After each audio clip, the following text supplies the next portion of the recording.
আজি সমগ্ৰ বিশ্বই ঈদ পালন কৰিছে।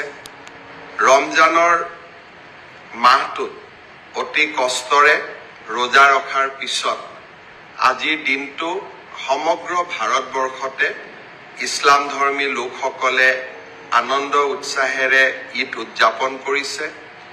মই সকলো ইছলাম ধৰ্মী ৰাইজলৈ ঈদৰ বহুত বহুত শুভকামনা যাচিছোঁ। অহাকালি দিনটো আমাৰ বাবে আৰু এটা প্ৰাপ্তিৰ দিন। আজিৰ পৰা কেইমাহমান আগতে আমি এটা আঁচনি আৰম্ভ কৰিছিলোঁ, মহিলা উদ্যমিতা আঁচনি। অৰ্থাৎ অসমৰ আত্মসহায়ক গোটৰ সদস্যসকলক ব্যক্তিগতভাৱে উপাৰ্জনমুখী কামত জড়িত কৰিবলৈ 10,000 টকাকৈ আমি সহায় কৰিম। এই 10,000 টকাৰ সৎব্যৱহাৰ হ'লে ভৱিষ্যতে আমি 25,000 টকা আৰু 25,000 টকাও উৎপাদনমূলক কামত ব্যয় কৰিলে ভৱিষ্যতলৈ বেংকৰ সৈতে 50,000 টকা। যেতিয়া মই এই আঁচনিটোৰ কথা কৈছিলোঁ, মহিলা সমাজে অত্যন্ত উৎসাহেৰে আগবাঢ়ি আহিছিল। আঁচনিটো ৰূপায়ণৰ নীতি নিয়ম পালন কৰোঁতে কিছু সময় লাগিলে। কংগ্ৰেছে উলিয়াই দিলে যে মুখ্যমন্ত্ৰী এনেই কৈছে, মহিলাসকলক ঠগালে, মহিলাসকলক পইচা কেতিয়াও নিদিয়ে। অহাকালি বিহালীত এই আঁচনিটোৰ আমি শুভ উদ্বোধন কৰিম। বিহালীত 23,000 মহিলাই এই আঁচনিটোৰ প্ৰথম পৰ্যায়ৰ 10,000কৈ টকা লাভ কৰিব। এই আঁচনিটোৰ জৰিয়তে অসমৰ আমি 27 লাখ মহিলাক 10,000 টকাকৈ প্ৰদান কৰিম, 2,700 কোটি টকা। আৰু নগৰ অঞ্চলতো 3 লাখ মহিলাক এই আঁচনি আমি প্ৰদান কৰিম, তাতো আমাৰ প্ৰায় 300 কোটি টকা। অৰ্থাৎ আমাৰ আই মাতৃসকলক উৎপাদনমুখী আৰু মহিলা সবলীকৰণৰ দিনত কালি আকৌ এটা বিশাল পদক্ষেপ। অৰুণোদয়ৰ পিছত মহিলা সবলীকৰণৰ ক্ষেত্ৰত অসমে অহাকালি আৰু এটা শক্তিশালী খোজ পেলাব। শ্ৰদ্ধাৰ ৰাইজ, কংগ্ৰেছ দলে কৈছিলে যে বিজেপিয়ে পঞ্চায়ত নিৰ্বাচন অনুষ্ঠিত নকৰে। মই আপোনালোকক বিনম্ৰতাৰে সৈতে ক'ব বিচাৰোঁ, যোৱা মাহতো আমি পঞ্চায়ত নিৰ্বাচন পাতিব পাৰিলোহেঁতেন, কিন্তু ল'ৰা ছোৱালীয়ে পৰীক্ষা দিব নোৱাৰিলেহেঁতেন। ল'ৰা ছোৱালীৰ স্বাৰ্থ, মোৰ ভাগিনসকলৰ স্বাৰ্থ মোৰ বাবে আটাইতকৈ ওপৰত। পৰীক্ষাৰ পৰিৱেশ শেষ হৈ গ'ল। অহা 2 এপ্ৰিলৰ পৰা 5 এপ্ৰিলৰ ভিতৰত নিৰ্বাচনী আয়োগে পঞ্চায়ত নিৰ্বাচন ঘোষণা কৰিব। এই কথাখিনি কৈ থাকোঁতে মোৰ এটা কথা মনত পৰিলে। যেতিয়া পঞ্চায়ত নিৰ্বাচন হ'ব, একাদশমান শ্ৰেণীৰ 3খন পৰীক্ষাৰ যি প্ৰশ্ন কাকত ফাদিল হৈছিল, তাৰো আমি পৰীক্ষা পাতিব লাগিব।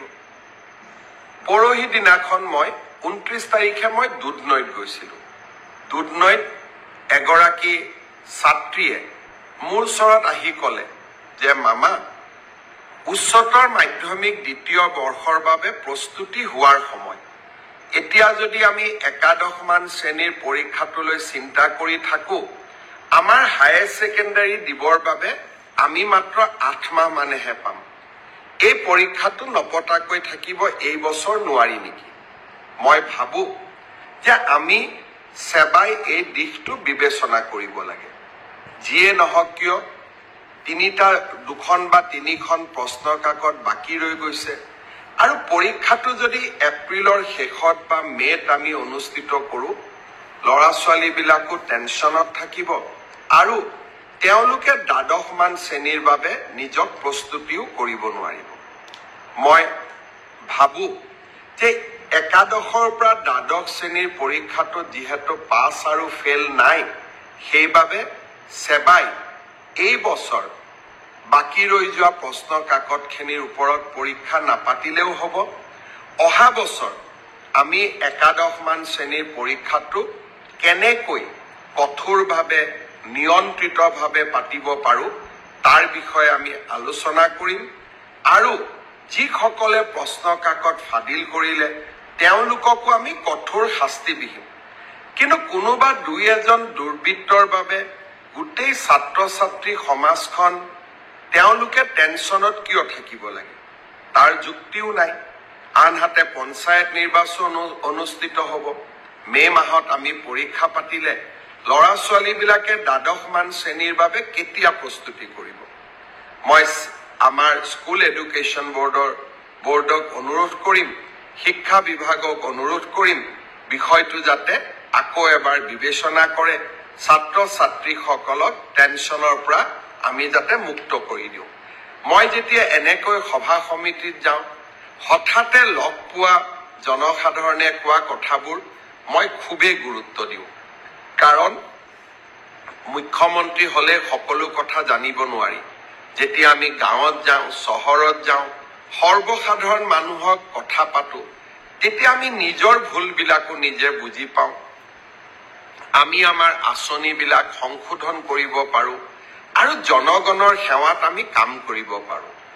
আমি দিছপুৰত বহি থাকিলে একাদশমান শ্ৰেণীৰ ছাত্ৰ ছাত্ৰীসকল, যিসকলে হায়াৰ ছেকেণ্ডেৰী পৰীক্ষা দিব লাগিব, ফাইনেল ইয়াৰৰ জীৱনৰ আটাইতকৈ মূল্যৱান পৰীক্ষা, তাৰ হয়তো আমি বেদনা বা তেওঁলোকৰ অনুভৱবোৰ বুজিবই নোৱাৰিলোহেঁতেন।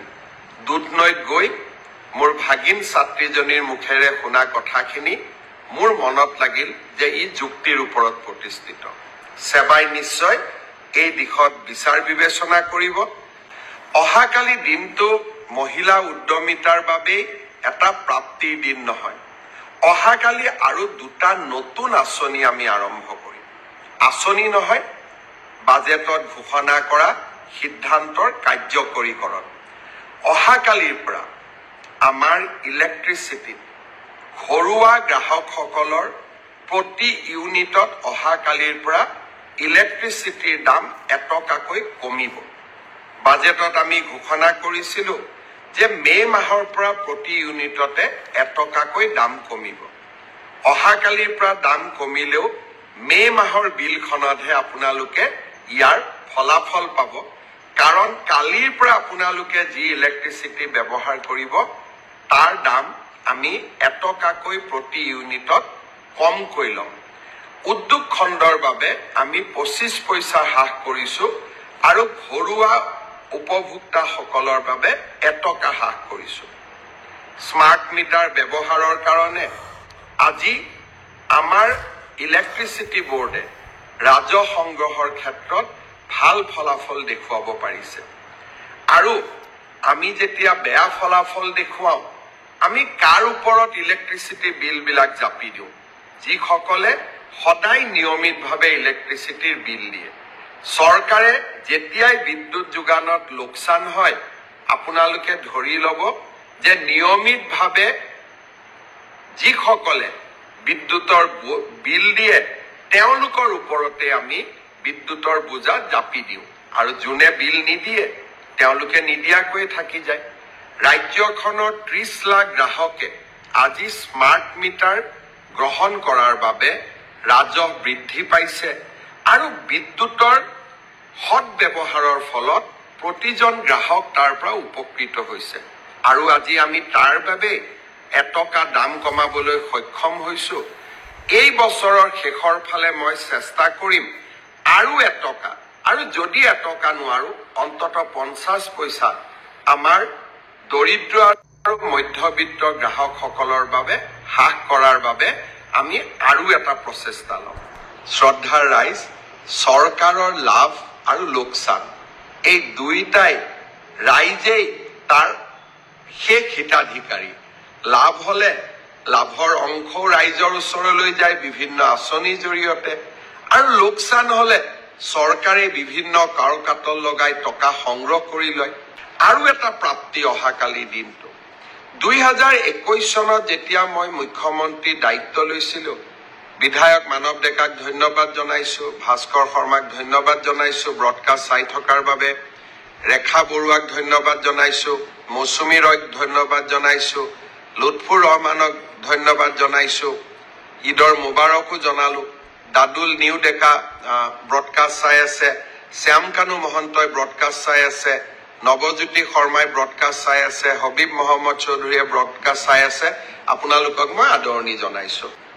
যোৱাকালি হৈ যোৱা তৃতীয় শ্ৰেণীৰ পৰীক্ষাটো আমি একেই ব্যৱস্থা গ্ৰহণ কৰিম। মই ইতিমধ্যে আমাৰ স্বাস্থ্য বিভাগক কৈছো যে এডিআৰই পৰীক্ষা যেনেকে আমি নিকা কৰি অনুষ্ঠিত কৰিছো, আমি স্বাস্থ্য বিভাগৰ পৰীক্ষাও নিকাকৈ অনুষ্ঠিত কৰিম, শিক্ষা বিভাগৰ পৰীক্ষাও নিকাকৈ অনুষ্ঠিত কৰিম। প্ৰতিটো ক্ষেত্ৰতে আমি স্বচ্ছতা আৰু নিকাক আমাৰ জীৱনৰ লগত আমি সমাহিত কৰিলো। বহু দিনৰ পৰা আমি আলোচনা কৰি আহিছো যে মাছ উৎপাদনৰ ক্ষেত্ৰত অসম স্বাৱলম্বী হ'ব নোৱাৰে নেকি, যে আমি মাছৰ ক্ষেত্ৰত ইতিমধ্যে স্বাৱলম্বী হৈছো, কিন্তু আমাৰ এটা অসুবিধা যে মাছে কণী পৰা সময়ত ঘন জাল লৈ কিছুমান মীন পালকে নদী আৰু বিলৰ পৰা মাছ সংগ্ৰহ কৰে, জীৱিকাৰ তাৰণাত উপায়ো নাই, আৰু তাৰ ফলত আমি বহু নতুন মাছৰ উৎপাদনৰ পৰা আমি আঁতৰি আহোঁ। আমাৰ মন্ত্ৰী কৃষ্ণেন্দু পালু ইয়াত আমাৰ ব্ৰডকাষ্ট চাই আছে, তেখেত মীন বিভাগৰ মন্ত্ৰী, মই আদৰণি জনাইছো। মীন বিভাগে মোক অনুৰোধ কৰিছিলে যে চৰকাৰে যদি এটা ব্যৱস্থা ল'ব পাৰে যে ঘন জালেৰে আমি যদি মাছ নধৰো অন্তত 1 এপ্ৰিলৰ পৰা 15 জুলাইলৈ, আৰু কণী পৰা মাছ আমি যদি কেতিয়াও এইকেইটা সময়ত আমি নদী বা বিলত নধৰো, তেতিয়াহ'লে এই বছৰে অসম আমি মৎস্য উৎপাদনৰ ক্ষেত্ৰত সম্পূৰ্ণ স্বাৱলম্বী হ'ব পাৰিম। মই খেতিয়ক ৰাইজক অনুৰোধ কৰিম 1 এপ্ৰিলৰ পৰা 15 জুলাইলৈকে আপোনালোকে ঘন জালেৰে মাছ নামাৰিব। আৰু কোনোবা মাছ যদি আপোনালোকে জানে যে মাছটোৱে শুক্ৰ ধাৰণ কৰি আছে, তেতিয়াহ'লে সেই মাছ কেতিয়াও আপোনালোকে ঘন জালেৰে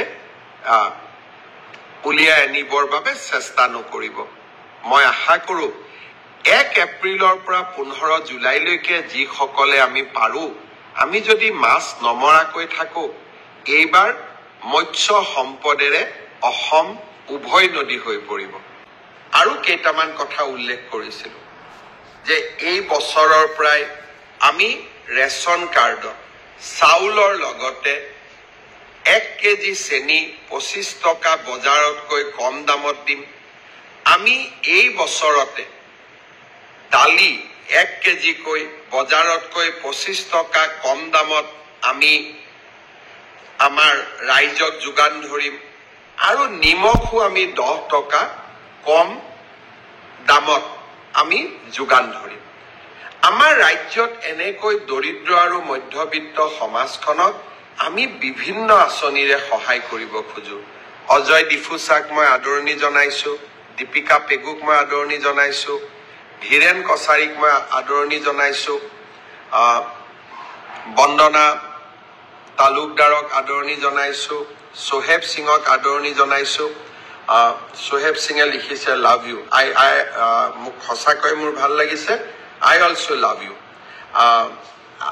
ভাস্কৰ জ্যোতি পামেগামে মোক গুড ইভিনিং দিছে, গুড ইভিনিং ভাস্কৰ জ্যোতি। অপূৰ্ব হাজৰিকাই লিখিছে গ্ৰেট CM, ধন্যবাদ। নিশা চেত্ৰীয়ে লিখিছে, অশ্বিনী নাথে লিখিছে, মই সকলোকে ধন্যবাদ জনাইছো। আমি এনেকৈয়ে বিভিন্ন আঁচনি যি আমি বাজেটত প্ৰতিশ্ৰুতি দিছিলো, প্ৰত্যেকটো আঁচনি ৰূপায়ণৰ বাবে আমি আগবাঢ়ি যাম আৰু প্ৰত্যেকটো আঁচনি আমি ৰূপায়ণ কৰিম।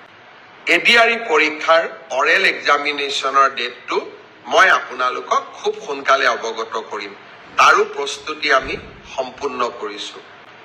ফেচবুক লাইভত আৰু আজিলৈকে ইমানতে সামৰিব খুজিছো। আজি নিশা বিশ্বনাথ চাৰিআলিত কটাম, অহাকালি বিহালী আৰু চতিয়া সমষ্টিটো যাম।